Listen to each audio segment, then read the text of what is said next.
Bienvenue à la remise des prix IMT Académie des sciences. Et sans plus tarder, je vais passer la parole pour ouvrir cette cérémonie à notre hôte, Monsieur Patrick Flandrin, président de l'Académie des sciences. Merci. Madame la directrice générale de l'Institut Mines Télécom, chère Odile, par anticipation, Monsieur le président de la Fondation Mines Télécom, qui nous rejoindra un petit peu plus tard dans la soirée, Monsieur le directeur scientifique de l'IMT, cher Jean-Philippe Lagrange, Monsieur le président du jury, cher Sébastien Candel, chers consoeurs, chers confrères, chers lauréats, chers collègues, mesdames et messieurs. Depuis sa création en 1666 par Colbert, l'Académie des sciences a dans ses missions de jouer plusieurs rôles dans la vie scientifique de la nation. De façon plus précise, on peut lire dans la présentation actuelle de l'Académie que, je cite, « Les réflexions qu'elle conduit ont pour rôle de fournir à tous un cadre d'expertise, de conseil et d'alerte vis-à-vis des enjeux politiques, éthiques et sociétaux que pose la science. En vertu de cette mission, elle œuvre au partage de la science pour éclairer les choix des citoyens et formule des recommandations sur lesquelles peuvent s'appuyer les autorités gouvernementales. Elle soutient en outre la recherche, s'engage pour la qualité de l'enseignement des sciences et participe à la vie scientifique internationale. Le soutien à la recherche qui est ainsi évoqué passe en particulier par, je cite aussi, la remise des prix et médailles qui distinguent les scientifiques les plus méritants et les projets les plus prometteurs. Bien sûr, le paysage scientifique a considérablement évolué depuis 1666. Des champs entièrement nouveaux se sont constitués, autour par exemple du numérique, et des thématiques anciennes ont été profondément renouvelées, qu'il s'agisse de la conception et de la fabrication de matériaux ou des déclinaisons multiples liées aux nouvelles formes d'énergie. La science est par ailleurs devenue une partie intégrante et de plus en plus centrale du développement du monde moderne et de nos sociétés, appelant à considérer tout ensemble les avancées les plus fondamentales de la science, comme ses articulations industrielles, et les questions sociétales qu'elle pose ou auxquelles elle s'efforce de répondre, qu'il s'agisse dans ses objets de transformation numérique dans l'industrie ou d'ingénierie de l'environnement au service d'une économie durable, ou encore dans sa pratique de parité et d'inclusion. Toutes ces questions avancent grâce à des femmes et des hommes de science dont il importe aujourd'hui de pouvoir reconnaître le talent, et c'est dans cette perspective que l'IMT a souhaité créer avec l'Académie des sciences 2 prix spécifiques les mettant à l'honneur. L'idée de ce projet remonte à 2015, avec l'attribution des premiers prix en 2017. Nous en sommes aujourd'hui à la 5e édition et l'Académie des sciences se réjouit plus que jamais de ce partenariat. Il m'est agréable d'en remercier les acteurs institutionnels du côté Mines Télécom, d'une part la direction de l'Institut, en les personnes hier de Philippe Jamet et Christian Roux, et aujourd'hui d'Odile Gauthier et de Jean-Philippe Lagrange, d'autre part la Fondation, en la personne de Guy Roussel, puis Claudie Mauvin. Du côté de l'Académie des sciences, j'ai eu l'honneur de présider les 3 premiers jurys de ces prix. Je sais d'expérience que c'est une tâche exigeante et je remercie sincèrement et amicalement Sébastien Candel d'avoir accepté depuis 2 ans de prendre la relève et d'assumer cette charge. Les prix IMT Académie des sciences sont encore jeunes, mais ils ont d'ores et déjà acquis une notoriété construite sur l'exemplarité des premiers récipiendaires. Ils occupent désormais une place originale et recherchée dans le paysage des plus belles reconnaissances scientifiques et je ne peux que leur souhaiter une longue vie. Merci.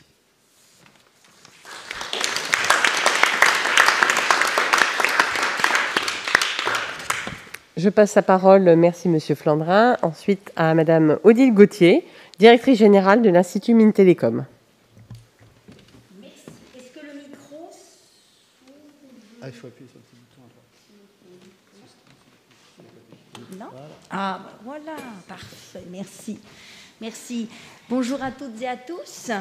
Monsieur le Président de l'Académie des sciences, cher Patrick, merci d'être là pour présider cette séance aujourd'hui. C'est important pour nous, je crois, puisqu'effectivement, vous êtes à l'origine de la création de ce prix avec Philippe Jamet et Christian Roux, que vous avez également cités.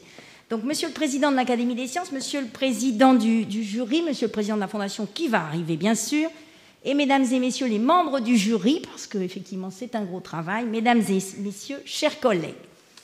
Alors, en tant que directrice de l'Institut Mines Télécom, je suis ravie d'être aujourd'hui avec vous dans ce lieu prestigieux que je ne connaissais pas pour la cérémonie de remise des prix IMT Académie des sciences.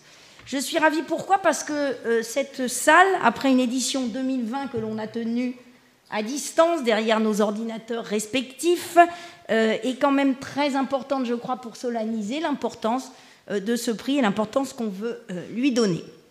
Je voudrais d'abord rappeler, comme vous l'avez déjà dit, Monsieur le Président, que ce prix est récent, puisqu'il a été créé en 2017, ce qui est logique finalement, puisque l'Institut Mines Télécom a été créé vraiment dans sa configuration actuelle en 2017. Je rappelle juste brièvement que c'est le premier groupe public d'écoles d'ingénieurs et de management avec plus de 13 000 étudiants. Et ce prix, il a vocation, vous l'avez rappelé Patrick, à mettre en valeur des travaux de recherche remarquables dans différents domaines scientifiques ou technologiques en lien avec l'entreprise ou au service d'une économie durable. Et le premier thème concerne la transformation numérique dans l'industrie et les entreprises. Le second thème, l'ingénierie de l'énergie et l'environnement. Et le troisième thème, les matériaux et fabrication avancée. Et bien sûr, tout ce qui concerne l'intelligence artificielle, les sciences de données, la numérisation sont des disciplines qui sont mobilisées de façon transverse à ces axes et qui peuvent donner lieu à des travaux remarquables dans ces trois grands thèmes. Alors ces thèmes sont directement en relation avec les thématiques phares de notre institut qui irriguent et structurent de manière transverse la recherche, l'innovation et également la formation, puisqu'on fait de la recherche aussi pour faire de la formation de qualité au sein de l'Institut Mines Télécom, au sein duquel nous voulons mettre l'accent en termes de positionnement sur trois grandes problématiques. L'industrie du futur, avec notamment les questions également de réindustrialisation de la France. La transition écologique, bien sûr, c'est mon domaine de prédilection dans lequel j'ai travaillé pendant 30 ans, donc je dois dire que j'y ai quand même un intérêt particulier. Et la souveraineté numérique, sans oublier un sujet important qui est la santé. Alors, à titre d'exemple, juste quelques exemples, l'IMT co-organise la semaine prochaine un événement en partenariat franco-allemand avec l'Université technologique de Munich sur l'IoT, sur le thème IoT meets Cyber and Security, ou également une Winter School dans 2 semaines sur tout ce qui concerne data sharing, data industrielle.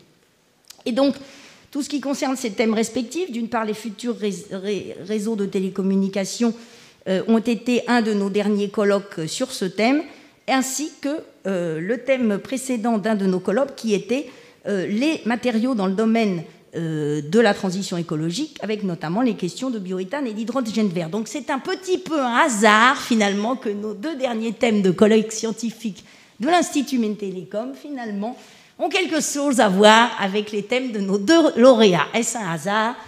Je ne sais pas. Je mentionnerai également brièvement qu'Alexandre Dolgui, spécialiste de l'optimisation dans le cadre de l'industrie du futur, et aujourd'hui à IMT Atlantique, après avoir été à Mines Saint-Étienne, une autre école de l'IMT, vient de rentrer dans la courte liste des chercheurs français ou établis en France qui font partie des premiers Highly Cited Researchers de l'édition de cette année. Donc tous ces thèmes, industrie du futur, numérique, transition écologique, c'est le cœur de nos travaux à l'Institut Mines Télécom. Et je voudrais souligner que, bien que n'étant pas membre du fameux G5 des établissements publics de recherche relevant du ministère de l'Enseignement supérieur et de la Recherche, nous sommes très fiers d'être copilotes du programme de recherche dédié à la 5G et aux futurs réseaux de télécommunications et également d'être très impliqués dans le programme relatif au cloud ainsi que dans beaucoup d'autres programmes. Voilà. Donc un prix, bien sûr, n'existe que s'il est financé. On en vient toujours là, quelque part aussi. Voilà. Donc le prix IMT Académie des Sciences est financé avec le soutien, pour moitié environ, de l'Institut lui-même et de la Fondation Mines Télécom. Et je voudrais ici remercier tous les grands mécènes de la Fondation, que sont en particulier, pour les mécènes permanents, Accenture, Airbus Group, BNP Paribas, Dassault Systèmes, Orange et Soprasteria. Et avant de terminer, je voudrais bien sûr dire quelques mots peut-être de nos lauréats. Tout d'abord, remercier évidemment Sébastien Candel, membre et précédent président de l'Académie des Sciences, qui copilote ce projet et qui y donne beaucoup de son temps, et ainsi que tous les membres du jury et l'équipe de Sandrine Maigret, Célé Diakité et tout le personnel de l'IMT qui ont participé. Alors nous avons cette année 2 candidats et 2 lauréats, uniquement masculins. J'avais fait un appel aux femmes par Zoom l'année dernière, j'aurais aimé qu'il y ait une femme, mais bon, force est de constater que les femmes scientifiques, il n'y en a pas tant que ça.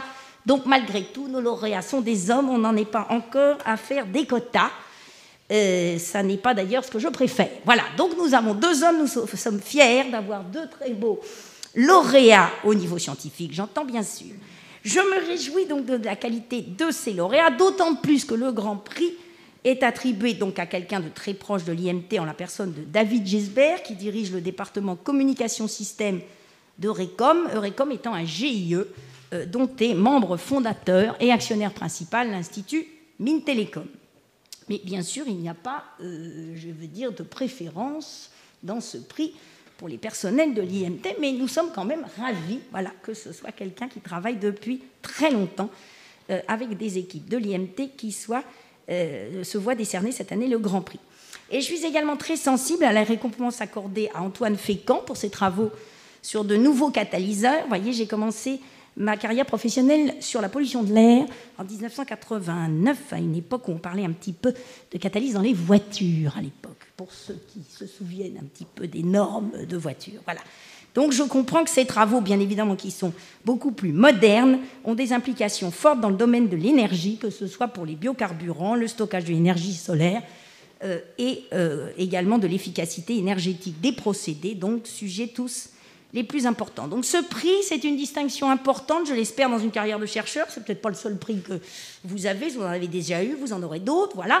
Mais j'espère que ce sera un encouragement pour David Gisbert et Antoine Fécamp et pour toutes leurs équipes, j'insiste, parce qu'évidemment, derrière des chercheurs, il y a des équipes sans lesquelles ils ne seraient peut-être pas là pour poursuivre leur engagement au service, effectivement, de la science et de la société. Et donc je conclurai pour dire que notre prix souhaite résolument allier excellence scientifique et application au service des entreprises, des usages et de façon plus large de l'ensemble de la société. C'est la caractéristique de notre institut Mines Télécom que de former des ingénieurs et managers et de produire de la recherche en lien avec les entreprises pour qu'ensemble, nos écoles et nos partenaires imaginent et construisent un avenir durable, ce qui est la raison d'être de notre institut. Voilà. Et donc je vais bien sûr laisser la place maintenant aux lauréats pour qu'ils nous présentent leurs travaux. Alors, on va juste passer d'abord la parole. Pour introduire justement les lauréats, je vais passer la parole à Monsieur Sébastien Candel, membre de l'Académie des sciences et président du jury 2021, ainsi que Jean-Philippe Lagrange, directeur scientifique de l'Institut Mines Télécom, et je les invite à rejoindre tous les deux le pupitre pour la présentation des lauréats. C'est celui-ci. Vous avez le truc pour avancer, si vous le souhaitez. Très bien. Bonjour à tous. J'espère que vous m'entendez bien malgré le masque. Alors, tout d'abord, j'aimerais remercier l'Institut Mines Télécom ainsi que la Fondation Mines Télécom pour avoir mis en place ce prix et puis pour continuer, disons, dans notre lancée. C'est quelque chose qui nous rassemble, l'Académie des sciences et votre institut. Ça permet de mieux nous connaître. J'aimerais remercier aussi les 12 membres de notre jury, qui sont François Baccelli, qui est ici présent, Jean-Luc Bella, Bruno Chaudret, Jean-Philippe Lagrange, qui est ici présent, juste derrière moi, Miguel Lopez Ferber, je ne pense pas l'avoir vu, Odile Maki, Éric Mouline, Nicolas Moès, Ange Nziou, Christian Roux, qui est présent, et Frédéric Vincent, qui est aussi présente ici. Merci à tous. Et cette année, nous avions aussi 2 rapporteurs extérieurs qui se sont joints à nous, mais n'ont pas voté. C'était Jacqueline Bloch et Thierry Gamarchi. Alors, ces prix, je voulais juste dire un mot sur les critères que nous utilisons pour trouver nos lauréats. Le premier critère, bien sûr, c'est la qualité des dossiers au niveau scientifique, l'originalité, l'excellence, la pertinence des contributions que vous avez faites. Le deuxième critère, c'est l'adéquation avec les domaines visés par les prix. On cherche résolument des candidats sur les 3 sujets importants, donc le numérique, l'ingénierie de l'énergie et de l'environnement, les matériaux et la fabrication. Et puis, le dernier point, c'est l'impact au niveau des applications, le transfert, la valorisation des recherches Et ça aussi, ça nous importe, bien sûr.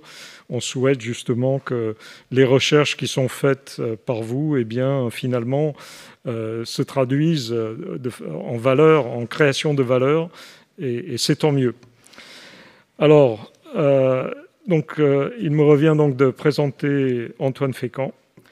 Alors, j'ai une planche pour Antoine. Donc, c'est quelqu'un qui travaille à l'Institut français du pétrole et des énergies nouvelles. J'ai été d'ailleurs, pendant quelques années, président de leur conseil scientifique et j'ai beaucoup apprécié cette maison.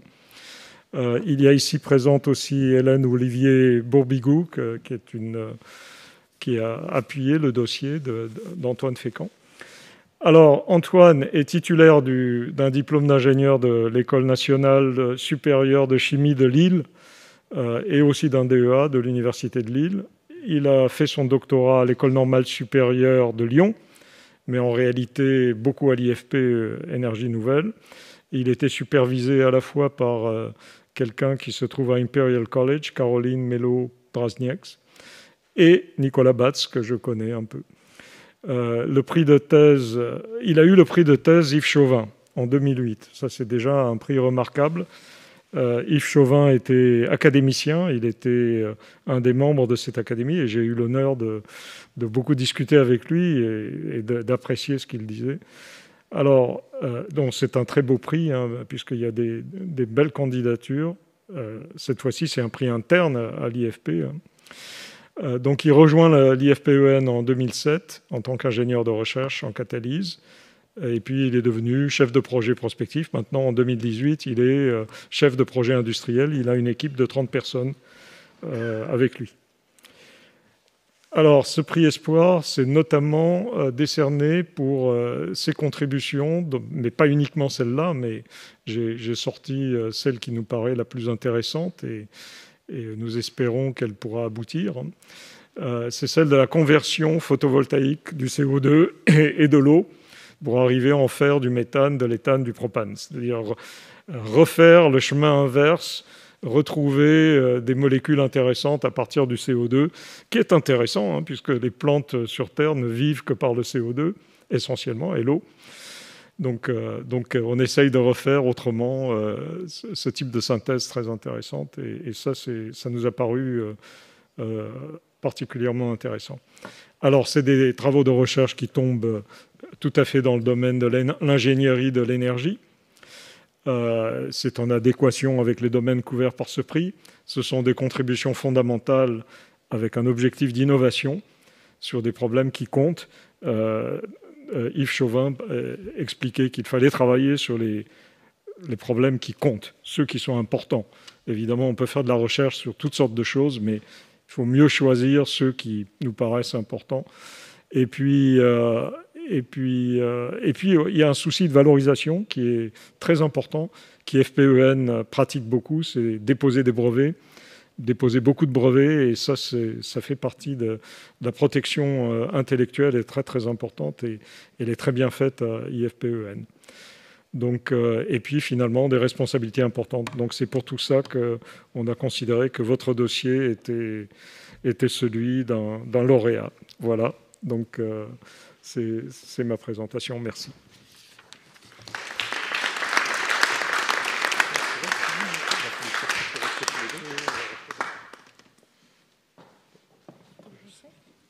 Ah, il est là. Je cherchais où était le bidule. Tu as tes planches. Alors, merci Sébastien. Donc, il me revient l'honneur de présenter David. Et j'ai choisi une démarche un petit peu différente parce que j'ai pris le parti de me dire que David allait nous expliquer un peu ce qu'il a fait comme recherche dans sa vie et ce qui lui paraît remarquable. Donc là, je vous ai mis en très résumé sa vie professionnelle, j'entends. Ce que vous pouvez voir, c'est qu'en fait, il a commencé quelque part beaucoup dans le secteur de l'IMT, puisque ingénieur Télécom Sud Paris, j'ai actualisé les noms de l'époque, évidemment, docteur à Télécom Paris. Après, il a passé un peu de temps à l'étranger, j'y reviendrai après. Et puis, donc, depuis 2003, il est à Eurecom, avec pendant un temps, un peu de temps partagé avec l'Université d'Oslo, et il est actuellement donc directeur du département Communication Systems depuis 10 ans. avec une promotion envisagée, dirons-nous, dans peu de temps. Donc un parcours, comment dire, comme on aimerait en voir souvent, c'est-à-dire faire la thèse en France, travailler un petit peu à l'étranger, faire le postdoc, et puis à un moment donné revenir en France et aider la science en France. C'est quelque chose que je trouve d'assez bien comme parcours. Et puis, comme vous pouvez le voir, finalement, l'empreinte IMT permet de faire des beaux parcours aussi, malgré tout. Il n'y a pas que le CNRS dans la vie, dirais-je, par exemple. Et puis, après, qu'est-ce qu'il a fait ? En fait, si on résume à très grands traits, on pourrait dire qu'il y a à la fois de la recherche d'excellence et avec une vision sur les besoins applicatifs, comme disait Sébastien, travailler sur les problèmes qui comptent, et une réelle implication dans tout ce qui est expérimentation et transfert.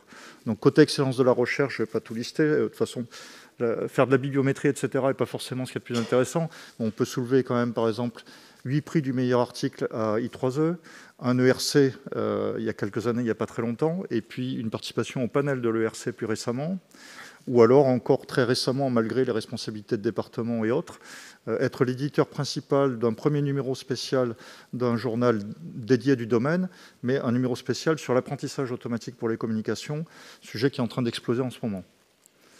Donc une recherche où il va chercher des choses et il a des résultats qui sont remarqués. Et du côté de la vision des finalités, de l'implication dans le transfert, j'ai relevé que, bon, par exemple, il a participé, quand il était à Stanford, et en s'appuyant sur tous ces travaux de stats qu'il avait pu faire, à l'élaboration du premier modem qui a préfiguré le modem 4G, et en fait la technologie que Intel ensuite a rachetée, sur la base des brevets qu'il avait établis. En cours de route, il a été cofondateur d'une start-up. Là aussi, c'est quand même assez significatif, hein, un enseignant-chercheur qui fait cette démarche pendant quelques années.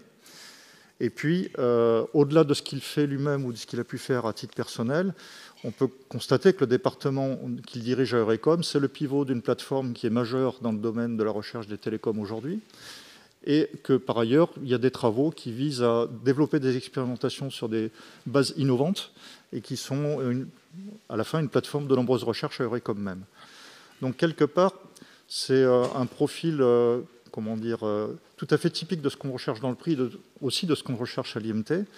Et comme dirait un membre du jury qui est présent dans la salle et qui se reconnaîtra, quelque part, et comme il disait avec un brin de provocation, dirais-je, on parle là de recherche qui est de l'excellence utile, si je puis dire.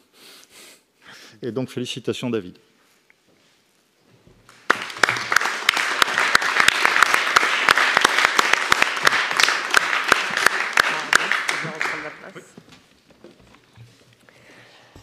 Merci, Monsieur Candel et Monsieur Lagrange. Nous allons maintenant procéder à la remise des prix.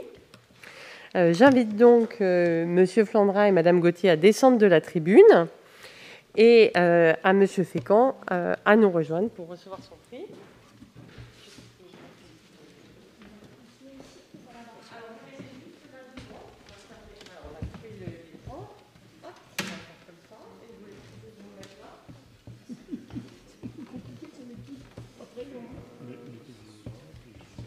Jean-Philippe.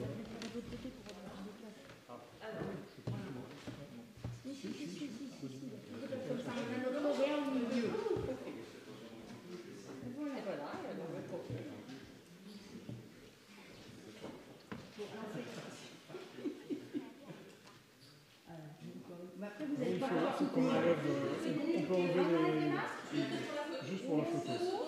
C'est recommencer pour la photo. Ça ne peut pas faire tomber le trophée.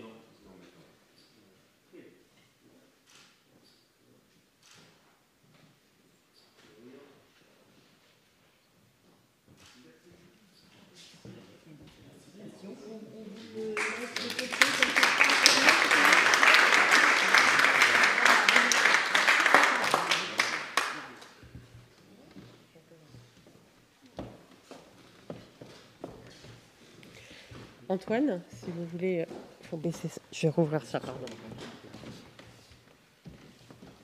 Vous avez là la... Oui, c'est pas vous. Je peux la décaler un petit peu. Oui, oui, tout à fait. Réglez bien les... Voilà, très bien. Est-ce qu'on m'entend? Ok. Alors donc, je vais garder le masque.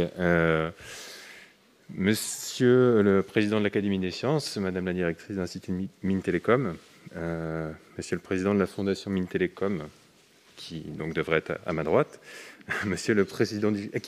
Pardon, excusez-moi. Monsieur le président du jury, voilà, et monsieur le directeur scientifique de l'IMT. Mesdames et messieurs, je suis ravi d'être ici ce soir et je suis honoré de voir nos travaux de recherche récompensés d'une si belle manière. Donc, je suis invité à vous présenter un résumé de nos travaux de recherche que je vais vous proposer sous la forme de cette présentation ce soir que j'ai appelée la catalyse au service de la transition énergétique. Les slides passent, c'est magnifique. Alors, en lien avec nos consommations d'énergie, nous émettons des quantités de dioxyde de carbone de plus en plus importantes pour atteindre des niveaux de 40 gigatonnes par an actuellement. Ces quantités de CO2 sont reconnues comme étant la source principale responsable des dérèglements climatiques en cours, qu'on voit déjà, et à venir.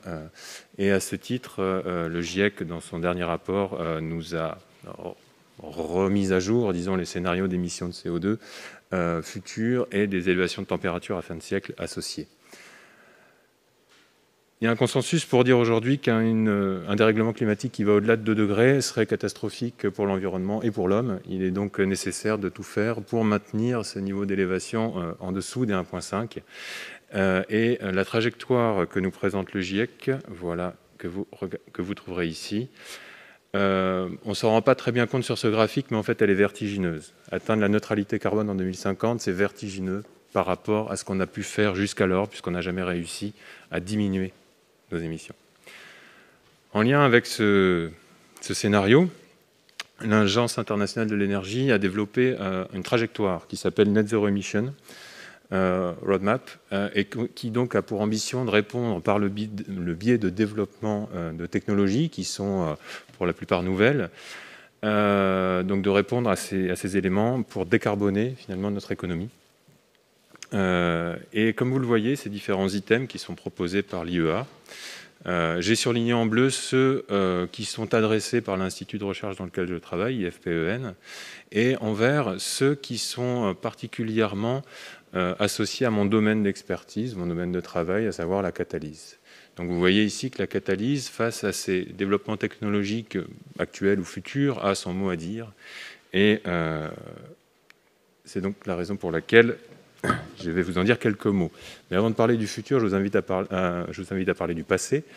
C'est quoi la catalyse? C'est un concept qui a été inventé par une dame, Elisabeth Fulham, et qui est rentré dans nos vies de tous les jours aujourd'hui. Et à ce titre, on peut voir le nombre important de prix Nobel de chimie qui ont été récompensés pour leurs activités en lien avec cette thématique, la catalyse, que des hommes.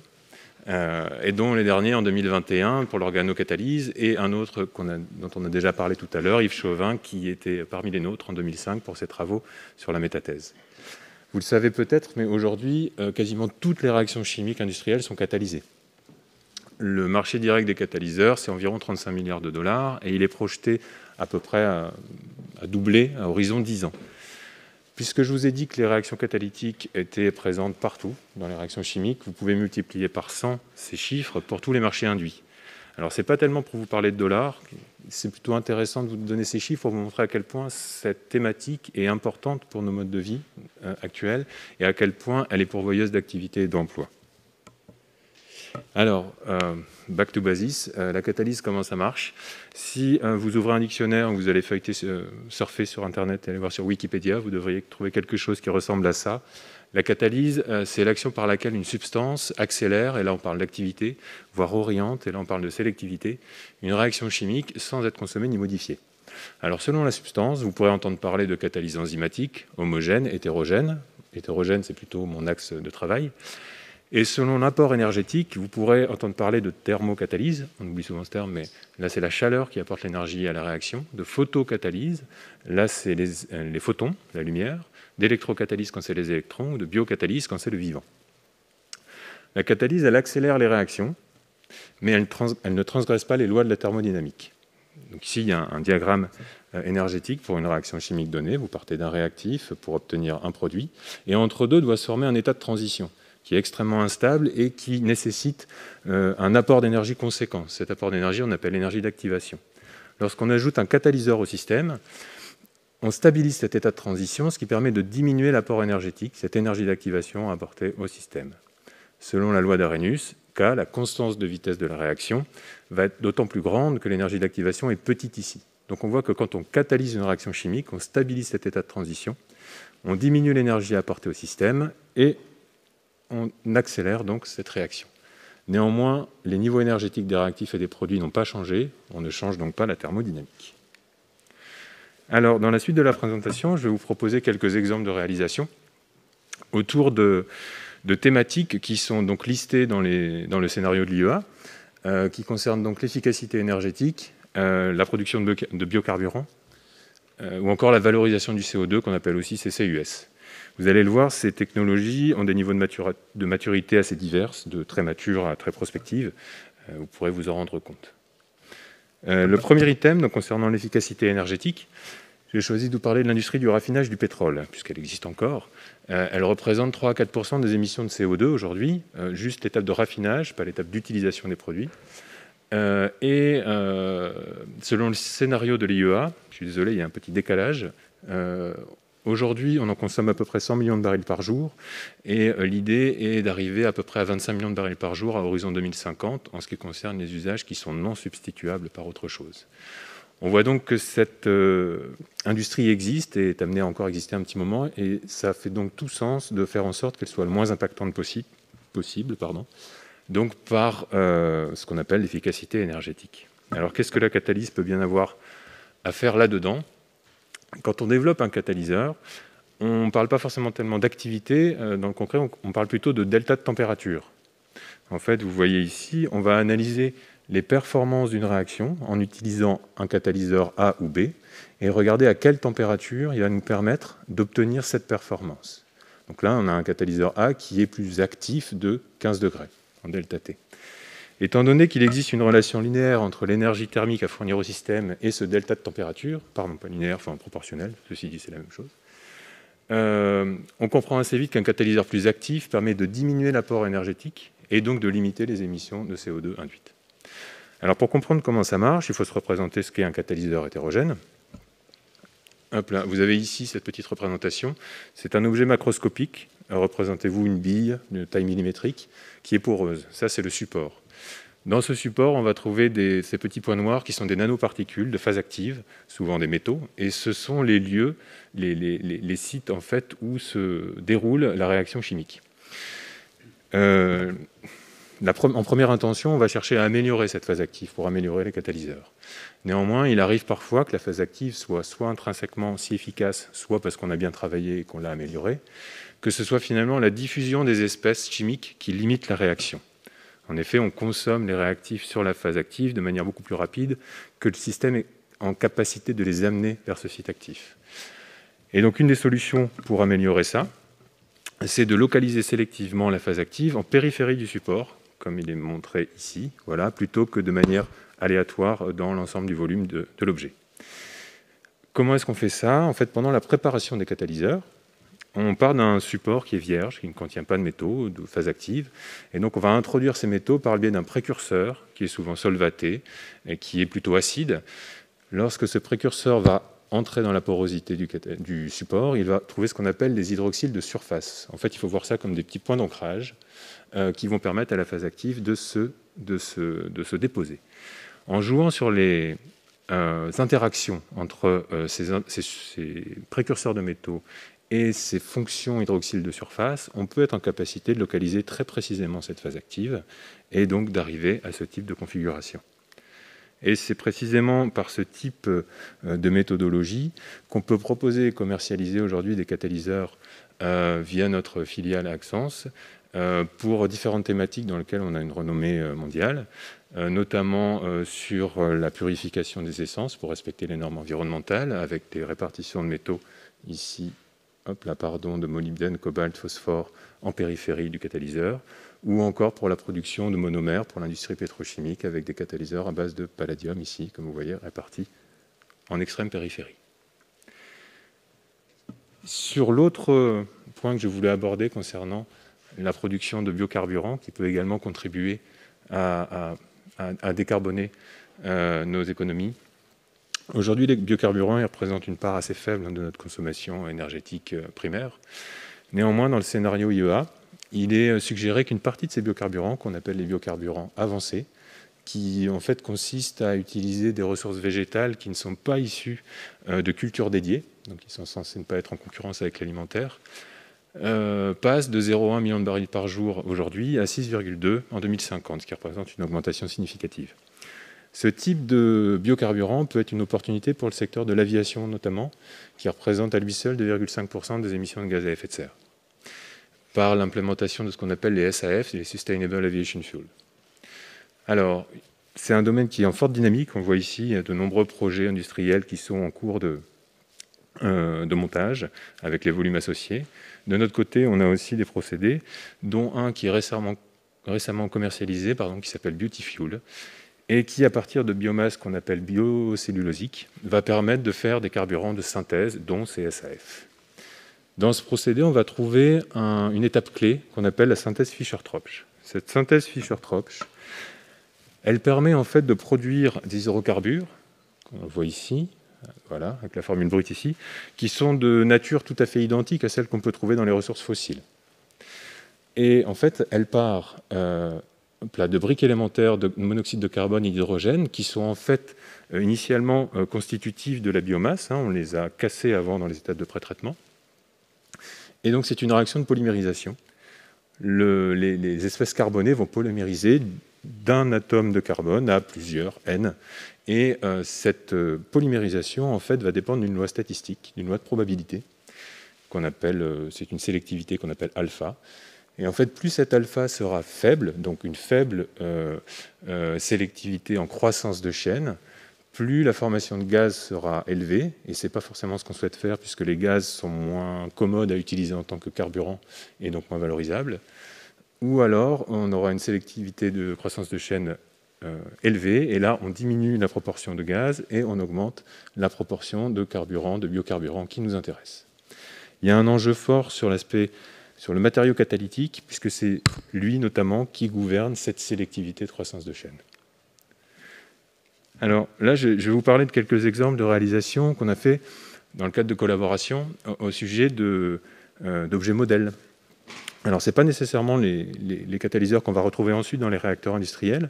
Néanmoins, c'est intéressant puisque les catalyseurs modèles, ils ont ça de particulier qu'on les connaît parfaitement. On sait parfaitement les définir, on sait parfaitement de quoi ils sont constitués, et ce qui permet, en évaluant leur performance, d'identifier quels sont les éléments clés de ces catalyseurs qui vont nous permettre de proposer des choses ensuite intéressantes. Une des études qu'on a pu faire, c'est d'étudier les formes cristallines du cobalt. Ce cobalt métallique peut exister sous deux formes. Et en fait, par des méthodes assez astucieuses de synthèse qu'on appelle par croissance épitaxiale, qu'on a fait sur des mousses de cuivre, on a pu développer sélectivement uniquement la formation d'une de ces phases cristallines et montrer qu'en fait, elle avait un impact fort sur la sélectivité en croissance de chaîne. Un autre type de travaux, ce sont des travaux de synthèse d'objets modèles. Donc ici, on voit des nanobâtonnets de cobalt ou des nano-oursins. Et en fait, ces objets-là sont plutôt très jolis. Et en plus, ont l'intérêt de pouvoir être observés assez facilement en microscopie électronique à transmission. Et on a eu l'opportunité de pouvoir utiliser ce type d'outil avec une cellule environnementale. Cette cellule, en fait, ce qu'elle permet de faire, c'est d'ajouter les gaz réactifs. Et donc d'avoir la possibilité de voir ces objets se comporter in situ, c'est-à-dire en phase réactionnelle. Donc on a pu voir par exemple que sous atmosphère d'hydrogène, ces particules de cobalt avaient tendance à friter avec la température, ce qui est plutôt néfaste pour l'activité catalytique, ou encore avec le gaz réactionnel H2 plus CO, on n'observait pas forcément de modification de la conformation. Néanmoins, ce qui a été observé en zoomant un peu, c'est que du carbone pouvait s'insérer dans la maille cristallographique du cobalt, donc formation de carburation de carbure de cobalt, et dont on sait qu'il peut avoir des effets sur la réactivité. Sur le dernier item, qui est probablement le plus prospectif, je vais vous parler de la valorisation du CO2. Toujours dans ce scénario de l'IEA, il est projeté à horizon 2050 de pouvoir en capter à peu près 8 gigatonnes par an à horizon 2050. C'est assez énorme. Et parmi ces 8 gigatonnes, il est prévu aussi que 5% soient réutilisés, soient valorisés, particulièrement pour la production de carburants de synthèse. Le CO2, c'est une des molécules les plus inertes du monde. Elle n'a pas du tout envie de réagir, si bien qu'il faut une quantité d'énergie assez énorme pour la transformer.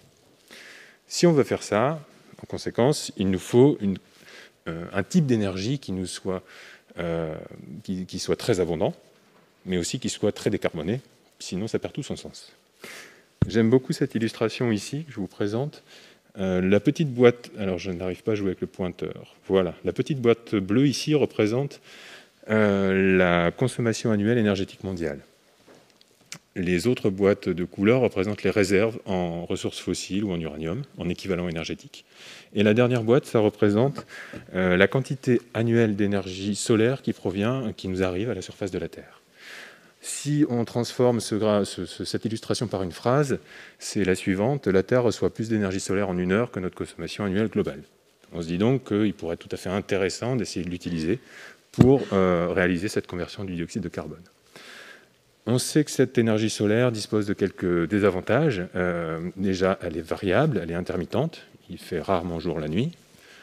Et le fait de pouvoir justement stocker cette énergie solaire dans un carburant qui lui est facilement stockable pourrait se révéler être une solution intéressante. Et deuxième point, on reçoit beaucoup d'énergie solaire à la surface de la Terre, mais néanmoins cette énergie est très diffuse, extrêmement diffuse, si bien qu'on peut avoir des problématiques d'emprise au sol et donc de compétition avec la biodiversité ou des compétitions d'usage. Il conviendra donc de développer les systèmes les plus efficaces possibles avec les rendements maximisés par unité de surface. Ça ne veut plus passer. Non. Ah, ça y est. Voilà, ça y est, nous y sommes. Alors, vous en parliez au début, en fait, ça revient finalement, cette réaction, à s'inspirer de la nature et à proposer un système qui reproduise la photosynthèse naturelle. La photosynthèse naturelle se fait à partir de la chlorophylle et des feuilles des plantes, utilise le dioxyde de carbone, l'eau et H nu, les photons, pour produire la cellulose, qui est l'élément constitutif en fait, finalement des végétaux, et l'oxygène qu'on respire. Pour la photosynthèse artificielle, on peut l'appeler comme ça, ce qu'on cherche à faire, c'est s'inspirer de ce schéma, mais remplacer la cellulose ici par les hydrocarbures, ces mêmes hydrocarbures dont on a parlé pour la synthèse Fischer-Tropsch juste avant. Comment ça se passe, ça ? Le catalyseur, on va lui ajouter une fonction d'usage qui est celle d'absorber les photons. En ajoutant un semi-conducteur à ce catalyseur, voilà ici, qui aura donc la capacité d'absorber les photons du rayonnement solaire et de les transformer en espèces très réactives qu'on appelle des électrons et des trous. Ces électrons et ces trous vont ensuite pouvoir diffuser en surface où il pourra rencontrer donc les réactifs, CO2, H2O, et donner lieu à la formation des carburants et du dioxygène. Donc c'est ce qu'on appelle la photosynthèse artificielle ou la production de carburant solaire. Néanmoins, cette technologie souffre encore de plusieurs verrous, notamment la diffusion et l'absorption des photons, la création et la diffusion des paires électrons-trous. Si on se rappelle de ces cours de secondaire, un électron chargé moins, un trou chargé plus a plutôt tendance à s'attirer qu'à faire son chemin tranquillement de son côté, alors que c'est plutôt ce qu'on voudrait. Et enfin, les réactions avec le CO2 et de couplage carbone-carbone, et là on retrouve cette croissance de chaîne commune avec la problématique du Fischer-Tropsch. C'est pour lever ces verrous qu'on essaye de développer des nouveaux matériaux catalytiques pour les carburants solaires. Et donc là, j'ai 3 exemples à vous proposer qui ont également été faits en collaboration avec d'autres académiques. Le premier concerne en fait le fait de mimer la nature jusqu'au bout, c'est-à-dire d'essayer de reproduire le schéma énergétique de la photosynthèse. On appelle ça le schéma en Z. Et la nature est plutôt lente, mais elle est plutôt bien faite, dans le sens où il lui faut beaucoup d'énergie pour produire la NADPH, qu'on ne voit pas forcément très bien ici, qui ensuite va dans le cycle de Kelvin pour fixer le CO2. Pour avoir beaucoup d'énergie, il lui faudra un photon de forte énergie, sauf qu'il y en a très très peu dans le spectre solaire. La chlorophylle a donc la bonne idée d'absorber 2 photons et donc de cumuler ces niveaux d'énergie. Et c'est la petite astuce naturelle pour pallier ce problème. On a essayé de faire la même chose, en fait, finalement, avec des architectures de matériaux artificiels, en tirant profit d'interfaces entre des semi-conducteurs et des métaux qui ont la bonne idée de générer un champ électrique interne et qui va donc guider le flux d'électrons et de trous et donc d'absorber séquentiellement ces 2 photons. Et donc c'est le type d'architecture qu'on a pu obtenir ici avec des synthèses dédiées assez spécifiques, donc des interfaces Cu2O, platine TiO2, qui nous a permis d'avoir des résultats assez intéressants. Un autre exemple de réalisation concerne l'utilisation de nouveaux solides qu'on appelle des monolithes poreux.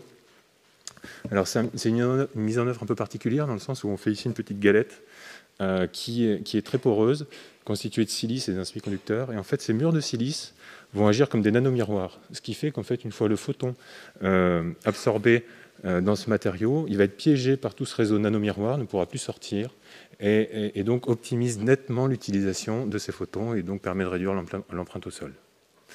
Un dernier item qui concerne en fait une modification de la nature des matériaux. Pour ceux qui connaissent les éolites, ce sont des matériaux microporeux qui présentent une très grande surface d'échange avec les réactifs. Et en fait, les éolites pourraient être extrêmement intéressantes à utiliser pour ce type de domaine. Néanmoins, elles sont isolantes, elles ne sont pas semi-conductrices. Alors là, l'idée qu'on a eue, c'est en fait d'enlever tous ces atomes d'oxygène et de les remplacer par des atomes de soufre, ce qui permet de conférer à ce matériau des propriétés semi-conductrices et donc de cumuler cet aspect absorption de photons et adsorption des réactifs. En ce sens, on a eu 3 nouvelles structures tout à fait intéressantes, et ça, ce sont des travaux qui sont en cours dans le cadre d'une thèse en collaboration. Pour avoir un panorama de cette technologie aujourd'hui, puisque tout ce que je vous ai parlé avant est déjà implémenté au niveau industriel, celle-ci non. Les petits points correspondent en fait aux revendications des différents laboratoires sur les niveaux de rendement énergétique solaire vers carburant qu'on arrive à atteindre aujourd'hui. Ce qu'il faut retenir, c'est qu'on sait faire aujourd'hui à peu près aussi bien que la nature en termes de rendement énergétique, ce qui est déjà un grand pas par rapport à il y a 10 ans. Néanmoins, ce qu'il faut retenir, c'est qu'il faudrait à peu près atteindre les 10%, donc faire encore un pas supplémentaire pour pouvoir implémenter cette solution à l'échelle industrielle. Voilà, alors je vous ai évoqué de manière assez succincte quelques items qu'on peut retrouver et en quoi la catalyse peut contribuer. En ce qui concerne mon domaine d'activité, finalement, ça se résume à étudier les interactions entre un support, une phase active et puis un milieu réactionnel, qui soit composé de molécules ou de photons. Et finalement, c'est que ça, mais c'est déjà tout ça. En guise de conclusion, de manière peut-être une conclusion un peu plus personnelle, ici, cette illustration vous donne en fait les sources d'émissions de gaz à effet de serre en fonction des secteurs. Vous voyez que c'est extrêmement disparate. Qu'est-ce que je veux dire avec ça? C'est qu'en fait, il n'y a pas forcément de solution magique. Il n'y a pas une solution qui va régler tous nos problèmes, dans le sens où il est très peu probable que l'hydrogène vert règle le problème du chauffage des bâtiments ou que la valorisation du CO2 empêche les vaches de rôter. Voilà. Et tout ça pour dire donc que nous avons besoin potentiellement de toutes les solutions possibles pour limiter les effets climatiques. Et un deuxième point, c'est que l'ensemble des technologies qui sont envisagées par l'IAE et par nous tous, pour aller dans ce sens, sont pour la plupart des technologies qui sont encore en démonstration à l'état de prototype. Et il me semble qu'il serait hasardeux de ne compter que sur la technologie pour les défis qui nous attendent et se positionner également sur notre comportement au niveau de l'État, des entreprises et aussi individuel. C'est aussi le message de l'IEA dans son document. Et enfin, je voulais remercier l'ensemble des collègues, des collaborateurs à qui j'ai pu contribuer et qui méritent tout autant que moi ce prix, comme vous l'avez dit tout à l'heure, si justement. Je voudrais remercier ma famille et mes amis, dont certains sont là aujourd'hui pour mon plus grand plaisir. Et je voulais particulièrement dédier ce prix à mes 2 filles, à mes neveux, à mes nièces, à mes filleuls, et voilà, peut-être que ça leur donnera des idées. Je vous remercie.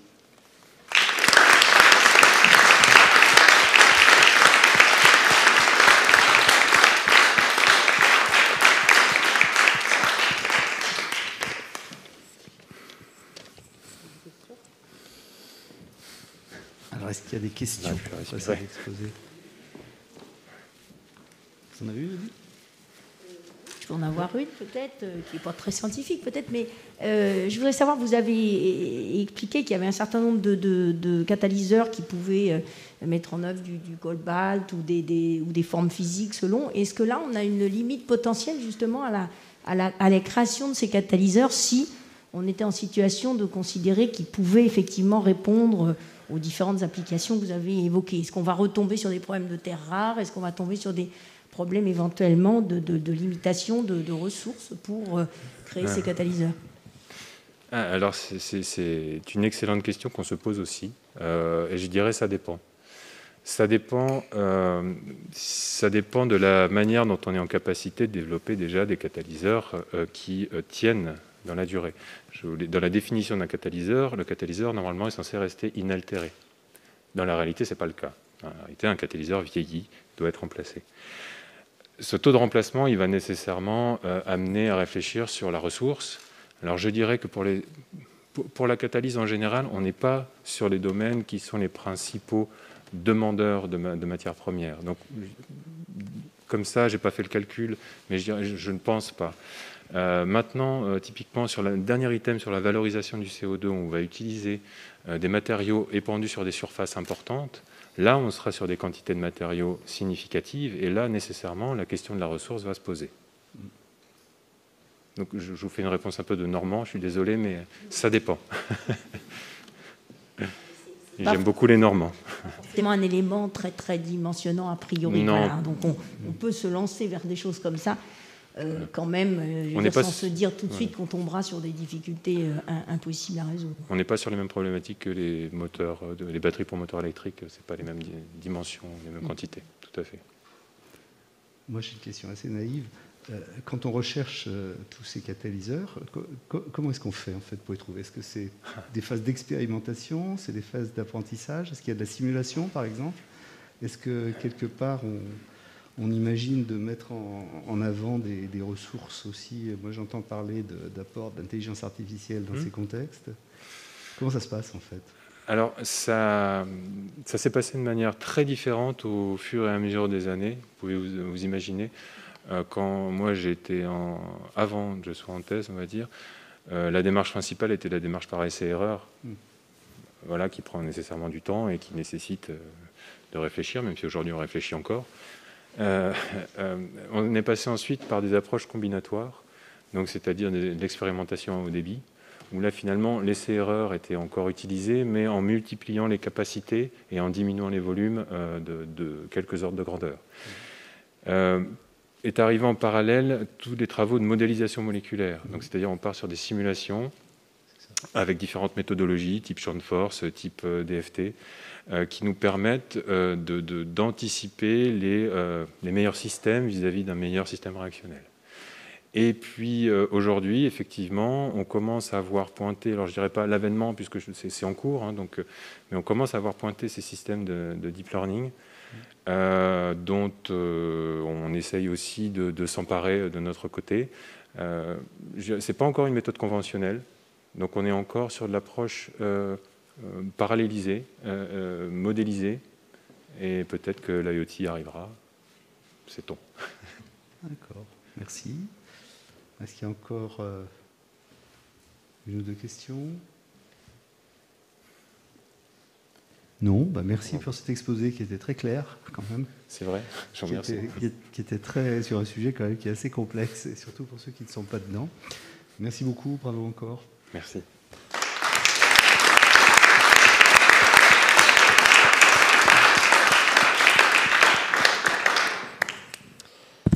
Alors, nous passons maintenant à l'attribution du Grand Prix IMT Académie des Sciences. Et donc, j'invite les remettants à revenir devant la tribune.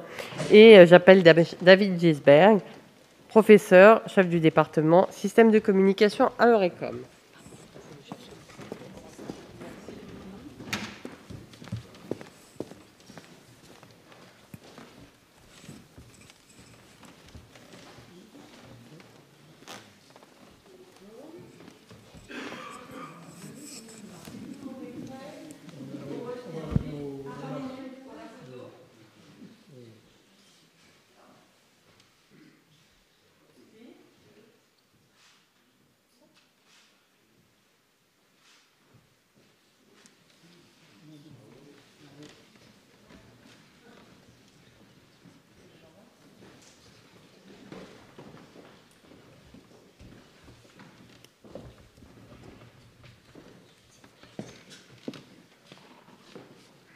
On n'a pas d'ordre.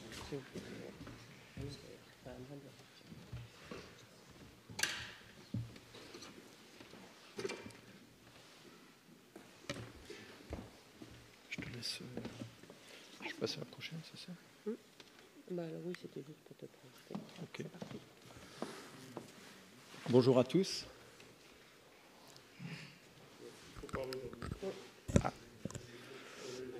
Est-ce que vous m'entendez? Bonjour à tous. Je voudrais commencer par remercier moi aussi l'Académie des sciences et l'Institut Mines Télécom pour ce prix. Je suis évidemment extrêmement reconnaissant, extrêmement ravi, impressionné par l'Institut et tous les représentants ici.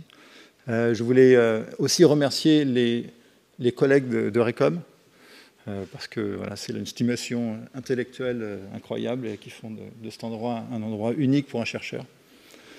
Puis je voulais aussi remercier tous mes anciens étudiants, mes doctorants, mes postdocs, parce que j'ai appris énormément grâce à eux, et ça continue. Alors je voudrais vous parler un petit peu des réseaux du futur. En réalité, le titre est très pompeux parce qu'il y aurait plein de choses intéressantes à dire des réseaux du futur, mais en 20 minutes, je vais pouvoir vous parler d'un aspect qui est quand même assez intéressant, qui est la spatialisation de la communication.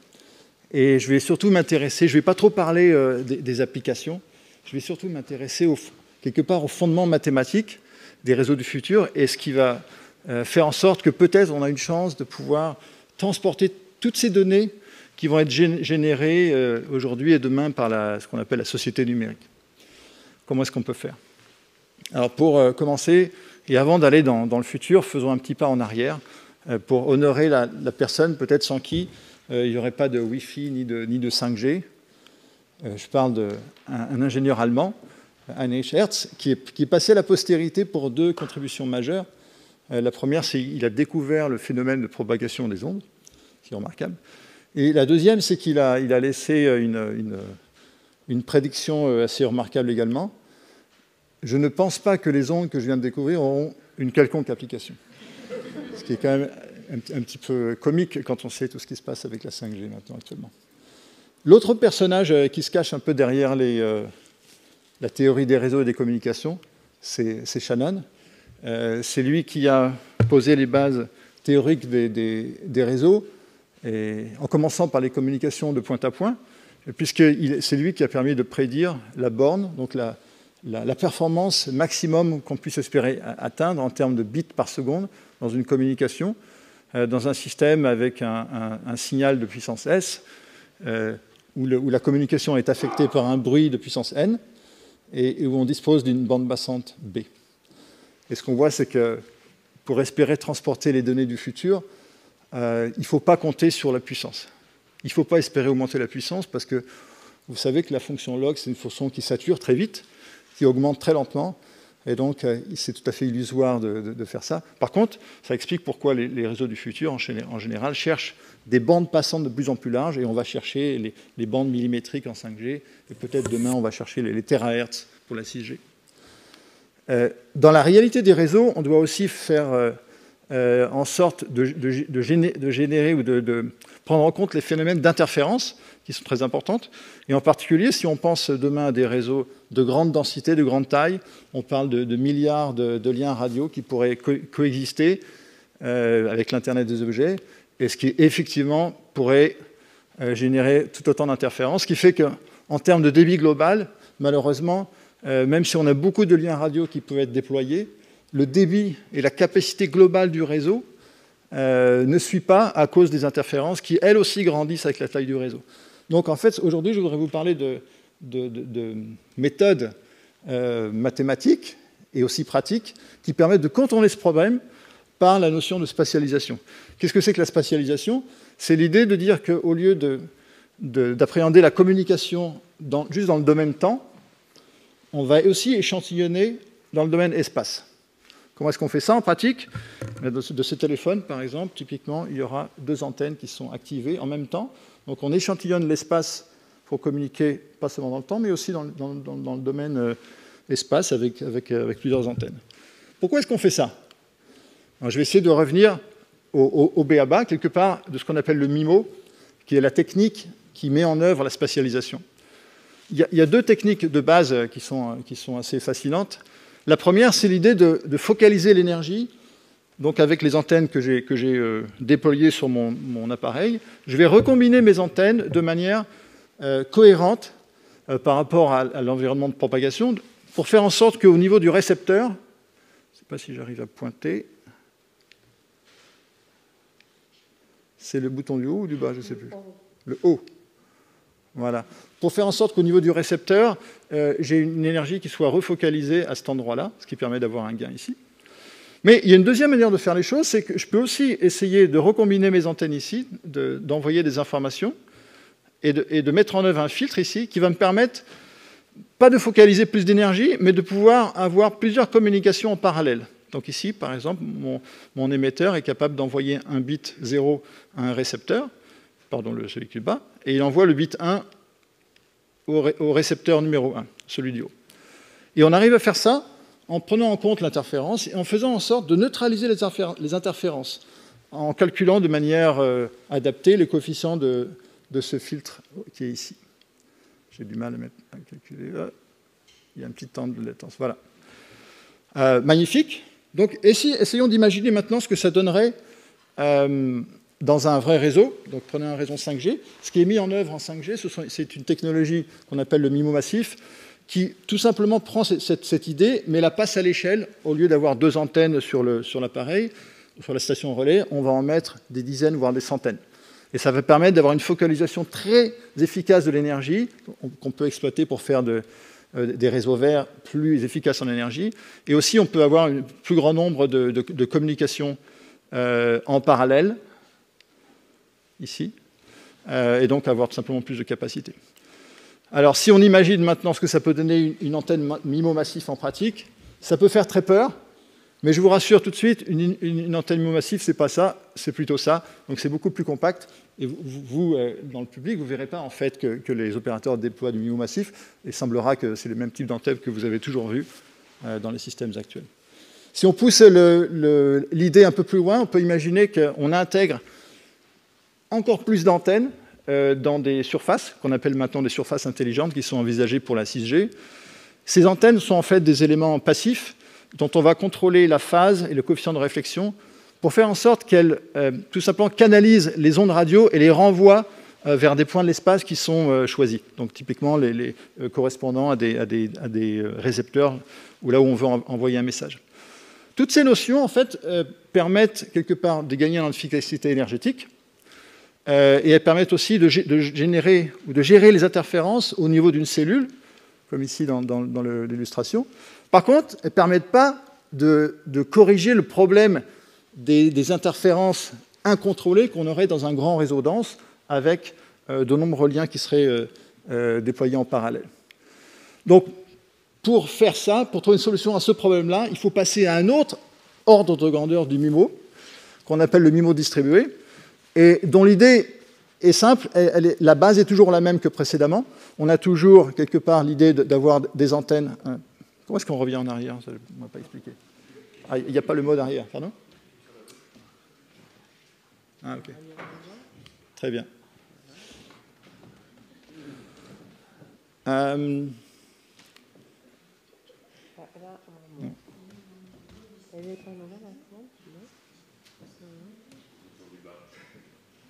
Pour avancer, c'est là. Ouais, et pour aller en arrière. Ah, tu veux aller en arrière? Ouais. En bas. Ah, ok. Et là, c'est le pointeur. Merci. Voilà. Donc je reviens à mon MIMO distribué.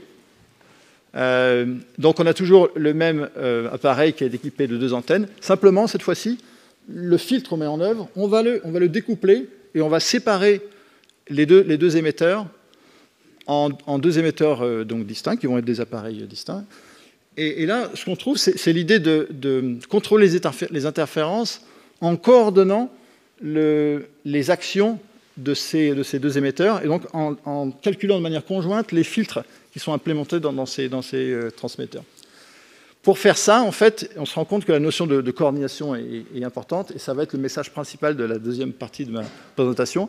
Donc on voudrait pouvoir faire en sorte que les objets connectés, le futur Internet des objets, puissent se coordonner pour arriver à gérer ces problèmes d'interférence.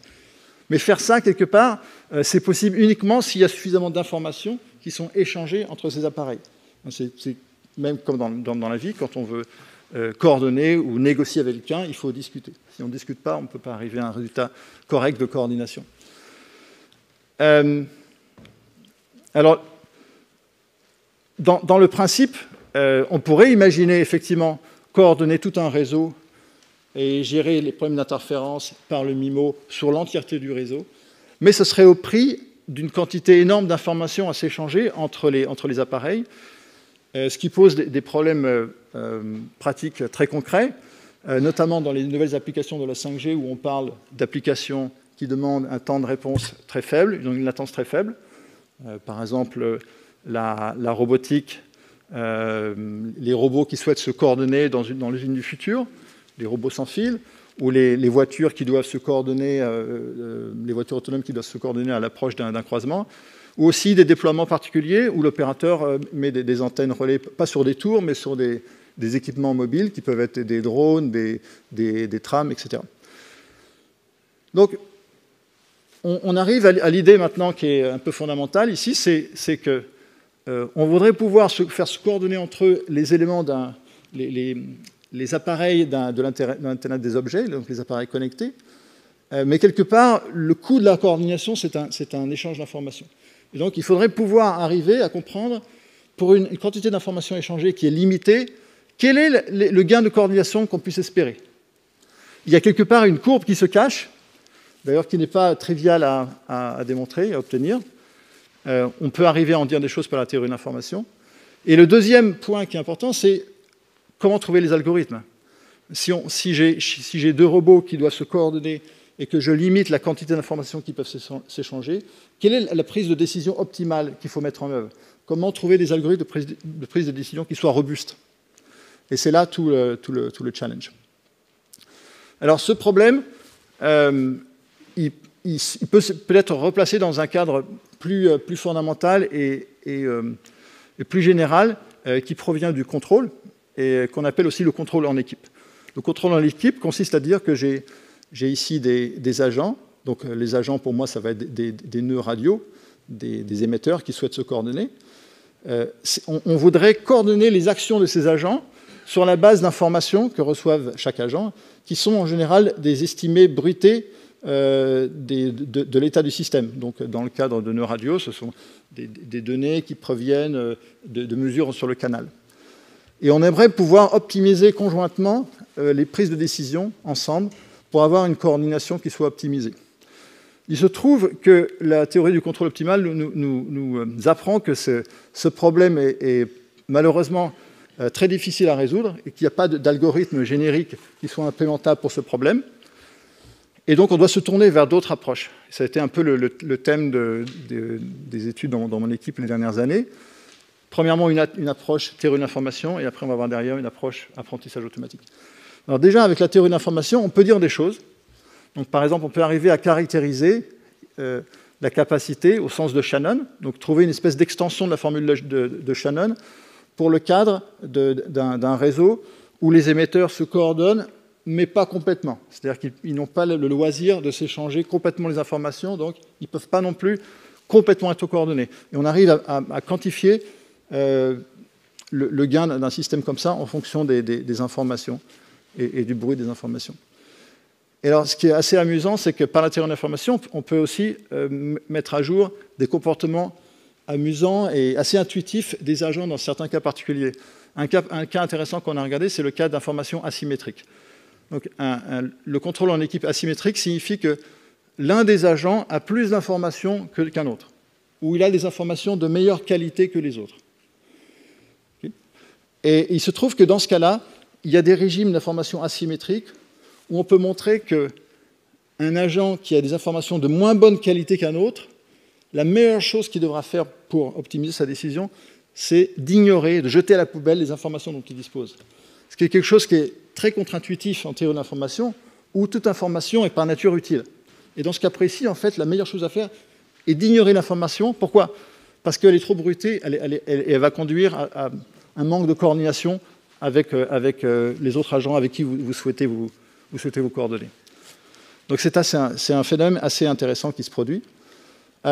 Cela dit, il faut dire la vérité, on n'arrive pas à résoudre avec la théorie de l'information l'entièreté de ces problèmes de coordination distribuée.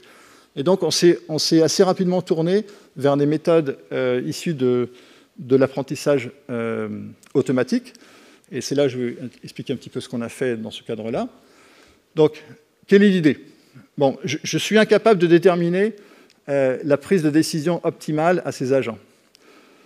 Donc, je ne sais pas le faire mathématiquement, mais par contre, je dispose d'une abondance de data qui me permettent d'entraîner des modèles, de faire de l'apprentissage automatique. Et je fais ça en remplaçant mes agents. Rappelons-le, un agent, c'est rien d'autre qu'un algorithme qui va être implémenté dans un device sans fil. Je remplace ça par un réseau de neurones. Et on va introduire la notion de réseau de neurones en équipe. Qu'est-ce que c'est des réseaux de neurones en équipe? Traditionnellement, l'intelligence artificielle fait intervenir des réseaux de neurones en individuel, c'est-à-dire qu'ils vont apprendre à réaliser une tâche par eux-mêmes. Ici, les réseaux de neurones vont apprendre à se coordonner entre eux.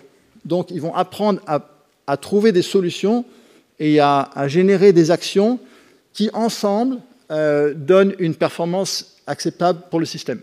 Donc, ils apprennent réellement à se coordonner entre eux. Et ce qui est assez fascinant, c'est de voir que cette méthode permet de trouver les fonctions de coordination pour n'importe quel type d'entrée. C'est-à-dire que peu importe le niveau de bruit auquel on expose les observations de ces agents, il peut y avoir beaucoup de bruit, peu de bruit, ça peut être asymétrique, symétrique, on est capable par l'apprentissage automatique de mettre en œuvre la décision optimale. Donc c'est très puissant comme approche. Alors je vais vous montrer un petit exemple de réalisation et de mise en œuvre de cette approche de coordination dans un réseau radio. Alors ici, le réseau radio, il est vraiment à son minimum strict. J'ai ici 2 émetteurs radio et chacun essaye d'envoyer un message à un récepteur. Par contre, ces 2 émetteurs le font dans la même bande, donc ils se génèrent des interférences les uns les autres.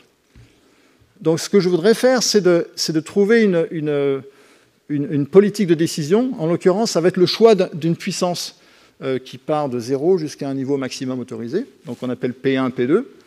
Et je voudrais bien arriver à ce que mes agents, mes émetteurs, trouvent par eux-mêmes la bonne valeur de puissance telle que le message qu'ils veulent envoyer à leur destination est reçu, mais en même temps ne cause pas trop d'interférences à l'autre lien radio.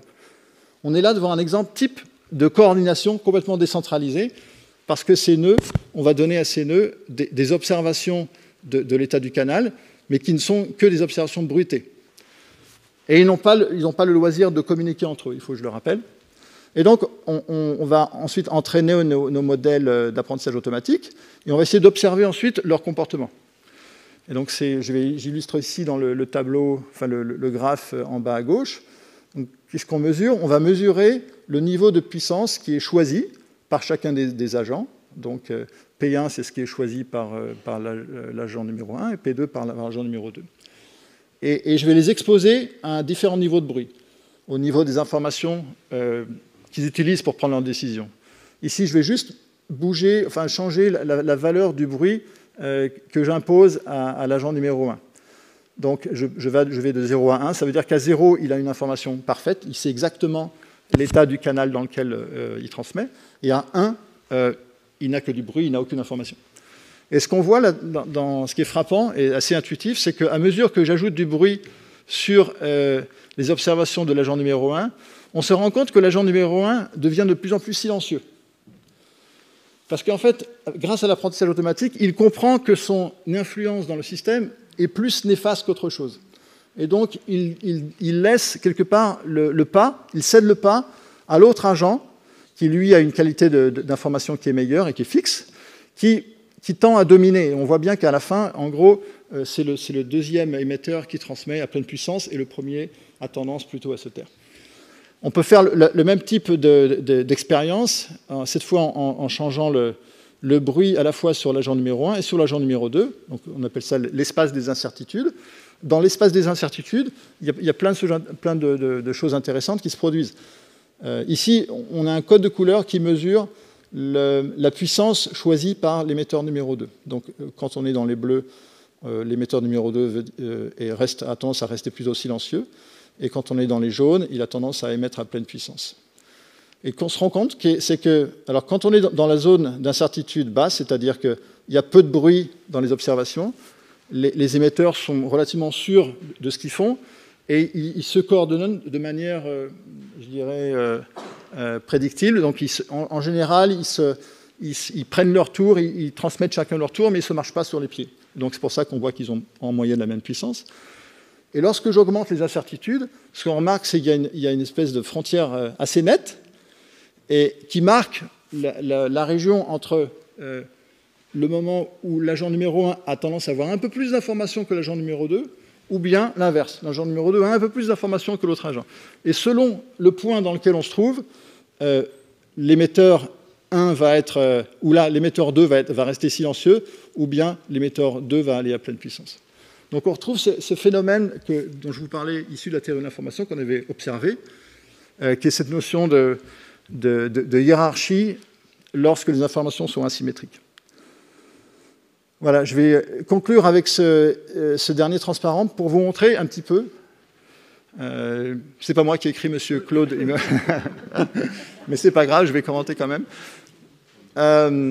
Pour vous montrer que cette notion de coordination distribuée, qu'on a illustrée dans le cadre des réseaux sans fil, elle est évidemment importante pour les réseaux décentralisés sans fil, mais en fait, ça recouvre des problèmes qui sont importants dans énormément de cadres d'application.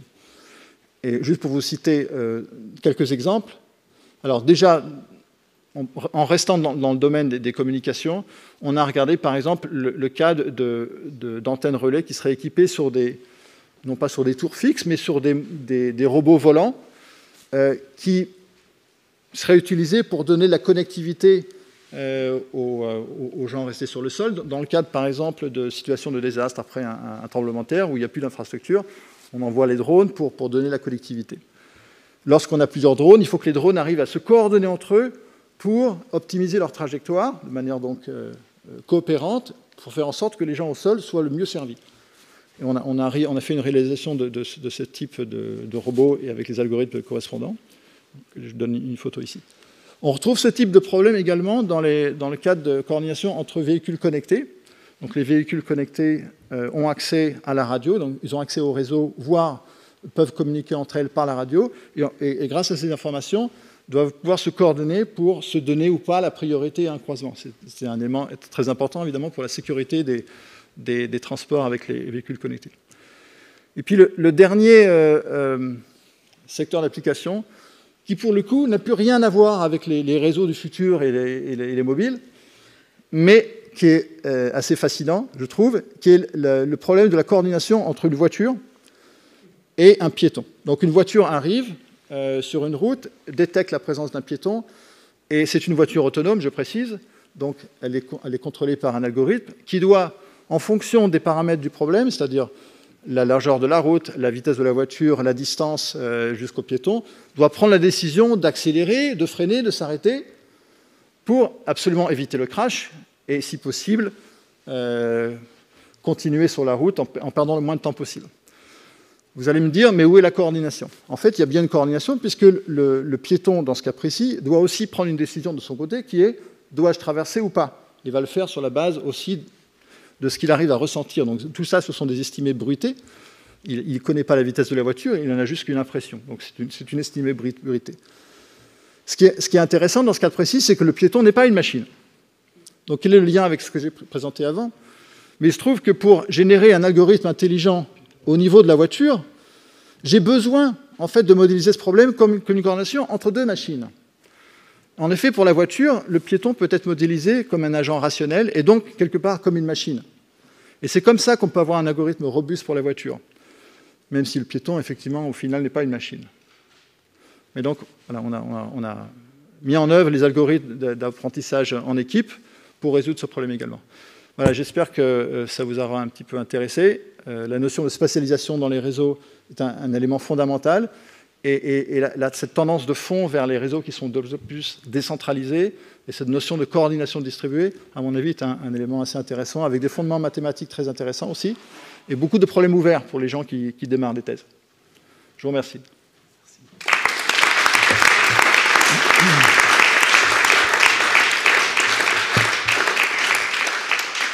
Merci. Alors, est-ce qu'il y a des questions? Oui, Jean-Philippe Lagrange. Alors, j'ai une ou deux questions en fait. La première, c'est est-ce que dans les travaux que vous avez conduits dans l'équipe, vous avez été amené à des considérations formelles, liées par exemple à votre modélisation par la théorie de l'information, pour choisir le type de structure interne de réseau et de fonction de convolution? Et de, j'ai pas entendu la dernière phrase. Et de fonction de convolution. C'est un réseau avec des fonctions de convolution, non? Ah, pour vous parler du réseau de neurones. Alors, oui, on a regardé plusieurs types d'architecture. On n'a pas de preuve formelle sur l'architecture qui est optimale. Donc, c'est là où c'est la grande différence par rapport à la théorie de l'information, où on peut prouver des théorèmes. Là, c'est vraiment le secteur de l'optimisation un peu à la main, où on teste les différentes architectures et on essaie de voir ce qui fonctionne le mieux. Mais on n'a pas de preuve formelle de l'optimalité de ce qu'on obtient.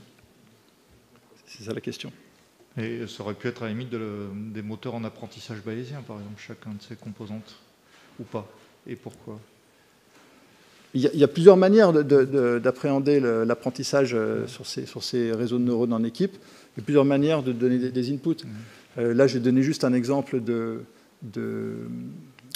réseau de neurones, mais par exemple, dans le cas de la voiture, on ne fait pas du réseau de neurones. On va plutôt faire des algorithmes par renforcement. Donc, c'est des algorithmes qui observent, itération après itération, l'effet d'une action par l'intermédiaire d'une fonction de reward, de bénéfice. Et petit à petit, on arrive comme ça à générer des politiques d'action, de décision qui sont optimales. Le modèle d'apprentissage dépend en fait quand même malgré tout des cas de figure, quoi. Tout à fait. D'accord. Et l'autre question que j'avais, c'est la question sur la durée. Parce que chaque agent va apprendre, mais au fur et à mesure qu'il apprend, il peut y avoir un moment où ça devient de plus en plus faux, en quelque sorte. Enfin, du moins, dans les processus d'apprentissage, on a des cas comme ça, concrètement. Est-ce que là, ça s'observe ou pas? Oui et non. Alors, quand on fait des simulations sur papier, les données qu'on génère, ce sont des données stationnaires. Donc, ils suivent les mêmes statistiques au fil du temps. Donc, il n'y a pas de raison pour que ça diverge. Mais dans la réalité, on sait bien que quand on met en œuvre des modèles d'apprentissage, ils sont entraînés soit avec des données simulées, soit avec des données d'apprentissage, disons, qu'on peut éventuellement acheter ou récupérer. Et puis, quand on est sur le terrain, la statistique de ces données n'est pas forcément fidèle à ce qu'on a utilisé pendant la phase d'apprentissage. Et c'est là où il y a une question de réapprentissage quelque part, qui par ailleurs peut être optimisée. Mais oui, il faut être prêt toujours à réapprendre de nouveaux modèles. Alors j'ai vu que François Baccelli a une question. Oui, sur les méthodes d'apprentissage coopératif dont tu nous as parlé, comment ça se compare avec les techniques de type théorie des jeux qui étaient utilisées jusqu'à maintenant? Oui, très bonne question. En fait, j'aurais pu dire ici que quand on formalise le problème mathématiquement de contrôle optimal en équipe, quelque part, c'est un sous-ensemble de la théorie des jeux. Tout à fait. Puisque dans la théorie des jeux, on a des agents qui doivent prendre des décisions. Simplement, la différence, c'est qu'en général, en théorie des jeux, on a cette notion de conflit entre les joueurs qui souhaitent en général plutôt maximiser leur propre gain personnel. Alors qu'ici, c'est un cas un peu particulier où les joueurs, entre guillemets, sont d'accord pour ce qu'il faudrait faire. Ils voudraient tous augmenter la capacité du réseau mobile et en augmenter les performances. Ils sont bien d'accord pour le faire. Mais ils n'ont juste pas la qualité d'observation pour le faire. Et donc, mais ça se rejoint. Un autre aspect dans la théorie des jeux, c'est que souvent, on met en œuvre des algorithmes qui sont itératifs pour atteindre l'équilibre. On cherche à caractériser l'équilibre. Ici, on n'a pas le temps, parce qu'on veut trouver des algorithmes qui, quelque part, soient implémentables de manière instantanée, par exemple pour des robots. Donc, on n'aura pas le loisir d'itérer et de converger vers une solution à l'équilibre qui prenne du temps. C'est une question d'implémentation. Est-ce qu'il y a d'autres questions?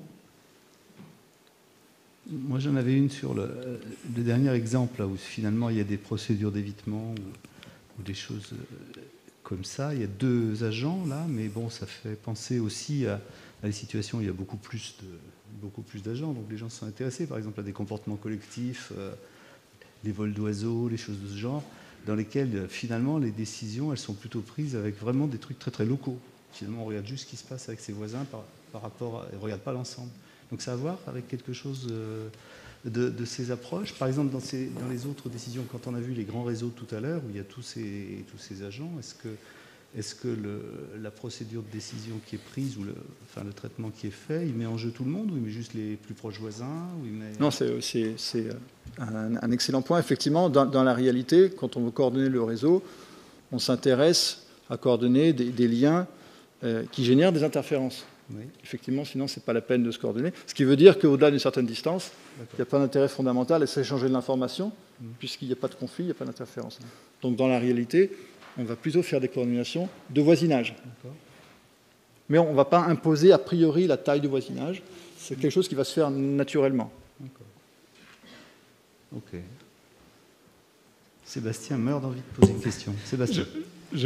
J'aurais pu poser pas mal de questions, mais il y en a une qui m'intrigue. Finalement, lorsqu'on a les deux émetteurs, qu'est-ce qui fait que l'un d'entre eux devient plutôt silencieux et l'autre le contraire? Qu'est-ce qui les distingue pour arriver à cette situation-là? Pourquoi c'est dans ce sens et pas dans l'autre sens? Oui. Déjà, il faut se rappeler ici que les deux émetteurs, ils ont pour but de maximiser le débit total. Donc, ils ne sont pas du tout égoïstes. Ils sont prêts à rester silencieux si ça peut favoriser le débit d'un autre utilisateur. Donc ça, déjà, c'est une hypothèse. Okay. Mais dans un réseau opéré, on peut imposer ce type de comportement. Après, pour répondre à votre question, donc ce qu'on remarque, effectivement, c'est si je donne une vision du système. Donc ici, le système, c'est une matrice en fait qui correspond aux mesures de propagation, qui caractérise l'état de la propagation. Si je donne cette information de manière claire à l'agent numéro 2, mais par contre que j'en donne une version très bruitée à l'agent numéro 1, eh bien, l'émetteur numéro 1 ne saura pas comment optimiser sa propre décision pour le bénéfice du réseau.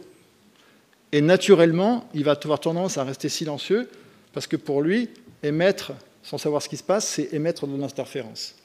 Alors que l'agent numéro 2 a une vision claire de ce qui se passe, et il sait à l'avance que l'agent numéro 1 va rester silencieux, parce que on suppose que les statistiques et les niveaux de bruit sont connus à l'avance, sont connus de tous.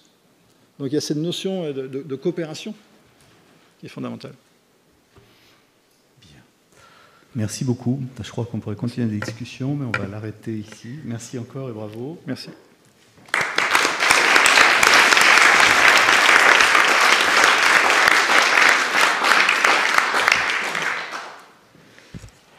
Avant de clore cette belle cérémonie, je vais passer la parole à Claude Imouvin, président de la Fondation Mines Télécom.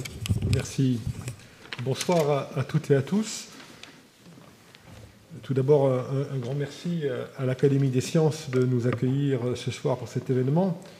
Les occasions de nous retrouver physiquement nous ont manqué. Un grand merci. Je suis très heureux, en tant que président de la Fondation Mines Télécom, que nous puissions nous retrouver ce soir pour récompenser des contributions scientifiques exceptionnelles. La Fondation Mines Télécom, reconnue d'utilité publique, est la fondation de l'Institut Mines Télécom. Elle œuvre quotidiennement pour le développement des ressources des grandes écoles d'ingénieurs et de management de l'IMT. Fidèle à ses missions de soutien à la recherche et à l'excellence scientifique, la Fondation Mines Télécom soutient le prix IMT Académie des sciences pour la 5e année consécutive, et ce, grâce à la générosité de ses mécènes. Je veux donc remercier ce soir nos grands partenaires programmes, BNP Paribas, Orange, Accenture, Airbus, Dassault Systèmes et Soprasteria, qui ont, grâce à leurs dons, cofinancé ce Grand Prix. Leur engagement à nos côtés est précieux. Ils nous permettent d'accompagner l'IMT et ses écoles dans leur développement en finançant une recherche de pointe à laquelle chaque jour, chercheuses et chercheurs, vous ici, vous contribuez. Nous croyons très sincèrement au rôle de l'expertise scientifique que vous jouez dans les nombreux défis qui s'offrent à nous. On en a vu quelques exemples ce soir, et encore une fois, je m'excuse de n'avoir pas pu être là au début de la présentation, appelé par le Premier ministre à une visioconférence d'ailleurs, parce que Il ne peut pas faire autrement. Enfin, il a l'air en bonne santé. À travers le financement de thèses, de chaires de recherche, mais aussi de prix pour récompenser l'excellence de travaux, la Fondation Mines Télécom accompagne l'émergence d'idées nouvelles et de projets à la pointe sur des thématiques stratégiques. Les deux exposés auxquels j'ai assisté en sont des exemples flagrants. La crise a d'ailleurs exigé de la recherche nationale et internationale une mobilisation sans précédent pour apporter des réponses, notamment à des questions de santé publique urgentes. Sachez que nous sommes très heureux et très fiers de pouvoir contribuer à la valorisation de vos travaux et à l'attractivité de vos expertises. J'adresse donc mes sincères félicitations et chaleureuses aux lauréats et vous souhaite une excellente soirée. Merci beaucoup.